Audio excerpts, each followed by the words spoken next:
What's going on, guys? Today I'm going to be replacing the tail light on a 2014 E350. With these kind of tail lights, they don't actually have bulbs to replace, so we had to buy a whole new housing unit for it. So we'll pull this one out, put the new one in. It's a fairly quick install. Shouldn't take anybody more than, I'd say, 20 minutes at the most if you're doing it yourself. For me, I don't take stuff like this to the Mercedes dealership to do. I just buy the part online and then put it in myself, just because something like this, I bought the light, the replacement light, whole thing, for $204.95. I mean, it's not much at all. You take this to the dealership, they're going to charge you easy over $500. So give me a second. We're going to go through the steps. Super easy. There's little they're like push tabs, kind of. These have little rubber grommets that you have to pop out. We'll pop this plastic piece out, that way we don't bust it.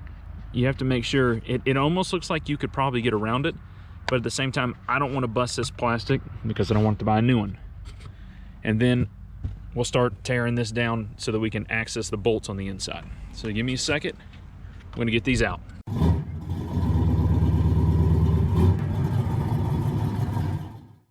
One thing I want to say really quick, the actual piece that goes in the plastic, the main piece that holds it steady, that is rubber. So you have to be careful pulling this out so you don't tear it, and then you have to buy a new one, because I'm not even sure how much these would cost. If you buy them from Mercedes, I'm sure they're probably going to be very expensive. And then the center cap is plastic. It's probably easy to pop them out if you have a trim tool. I do not have a trim tool on me, so all I'm doing is I'm taking this flathead, I'm putting it in here like this, and I just work it slow to make sure not to damage it. You work it slow, you'll be fine without a trim tool. And then this pops right out. I'm just keeping everything together. This is the rubber piece I was telling you about. See how it's already flexing on me? Just go gentle, and you can work it out enough to where you can grab it with your fingers and pull it out. Once you got all those pop tabs loose, you're going to come down here from the bottom, lift up, and pull it out from under the window up there. You don't want to break that little lip. This is a good time, once you have this off, to clean this up. This spot typically gets missed when it's getting cleaned and everything. You can see the outside of the car is clean, but right here where the trunk lid meets and all this dirt collects in here, we're going to clean all this up once we change out this light, or actually probably before, so that we don't get any more dirt in there. All right, the next thing we're going to do, you're going to twist this and open up this little compartment right here. And this is going to give you access to the bolts. However, we're going to make it a little bit easier.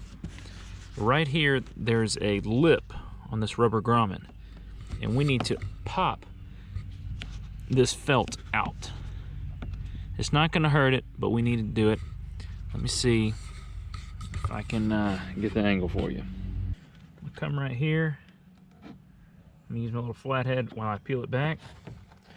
And we're just going to peel it back. You got to be careful, because if it pops out down low, you're going to have to take the plastic off and access it again.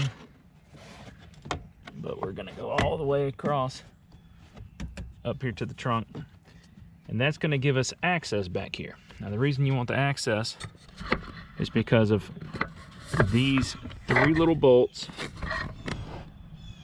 There's one here, here, and then there. We have to undo all those, and we have to unclip the light, and this whole unit should pop out. So give me 1 second. I'm gonna see what size that is, and I'll let y'all know. This bolt is an 8mm. So I'm gonna make sure we back this out and keep these. You do not want to drop these in there. Although the bottom down there is solid, the chance of losing them is pretty high. But they're not on there crazy tight. You saw just a little bit. Backed it down, and I'm gonna undo it with my hand and then put them with the rest of everything so I don't lose it. Now we're gonna reach in here, push down on the button, and release it.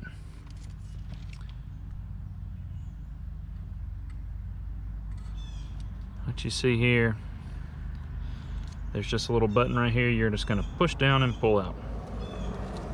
See if that's a better angle right here, this one. Push down and pull out, and you're good.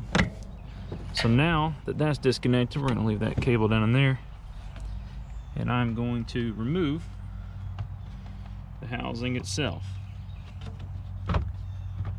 Kind of wiggle it out because it's loose.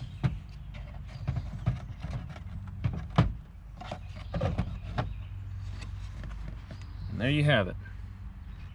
Housing removed.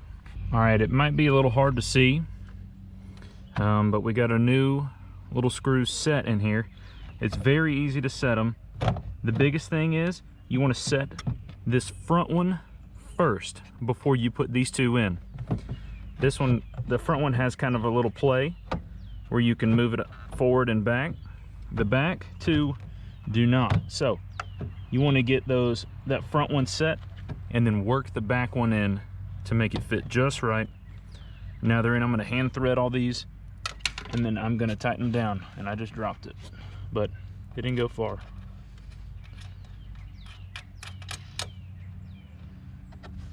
Now these are headlights, or they're tail lights, so you don't want to screw them down too tight when you're putting them back in, but you do want them to be tight enough to where when you look at the outside, it has a clean seal so that you know there's no water getting in and junk like that.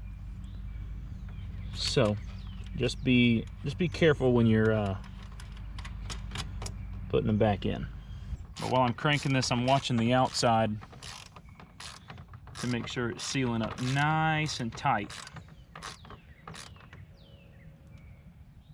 Right there, it looks good. So now we look at the outside. Looks good, looks like it's sealed up right. Probably gonna have to hold it with one hand. Put the clip in with the other. And there we are. Now, I'm gonna make sure that the lights are lighting up properly like they were. Before, the old one had some LEDs that had gone out. So I'm gonna set up my own little personal camera because I don't have anybody else here with me right now. But I'm gonna make sure all these lights light up, everything looks good. And then we'll put the felt back, plastic, and push pins. All right, as you can see, we got everything put back together, our little plastic piece, and the little push pins. Be careful when doing these little push pins. Like I said, those little rubber pieces, they're kind of hard, especially this hole was a little hard to push it back into, and this one was. So just take your time with it and kind of like wiggle it in, and then you can use that plastic tab to help press it down in the hole and get it in there easier. But made sure all of our lines were nice and sealed up tight. Looks good, and it's a total replacement from the original. So I appreciate y'all watching. Make sure you like, subscribe, and I'll see you in the next one.